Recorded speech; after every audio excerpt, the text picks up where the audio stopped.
Stephen went to college, and then, born of a very devout Protestant family, after college he went into the seminary.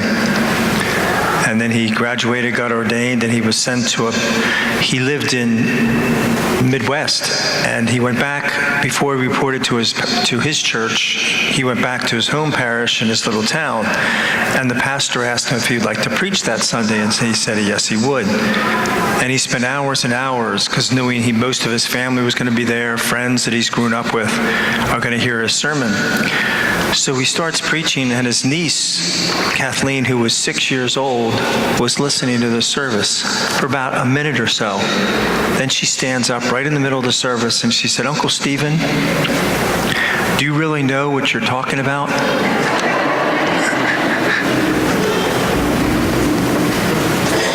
Little children. But, that's kind of what happened to Jesus. But even more so, we're talking about, isn't he just a carpenter? If you want something to kill the relationship, my friends, if you want to kill a relationship and kill it quickly and destroy it, start criticizing and being critical. You'll see how much it completely destroys it in a short order of time, too. Start being critical and just criticize. Boom, boom, boom, boom, boom. Nothing can last. We just celebrated the 4th of July. And we think of those great people of Jefferson, Washington, Franklin, Hancock, all those guys that started they signed the Declaration of Independence, and they were true heroes. But if you would have taken a Gallup poll back then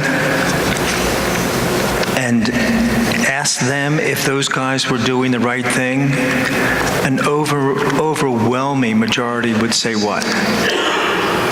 That they were crazy.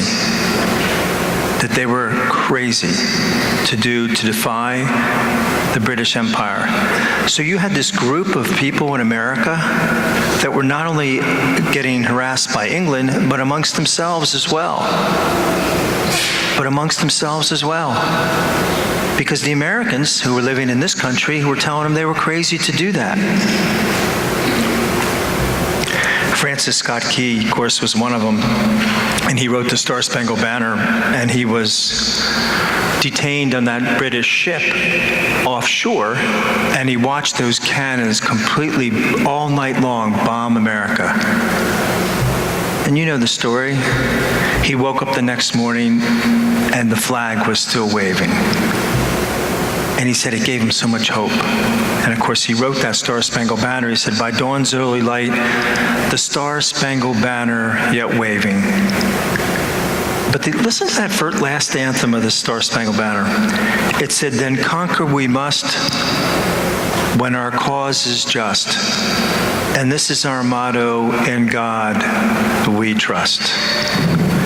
See, my friends, those founding fathers knew that their cause was just and it was worthy.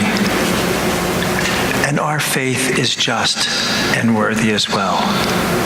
And people, our society, our culture, can criticize all they want, my friends. We need to stay firm and steadfast.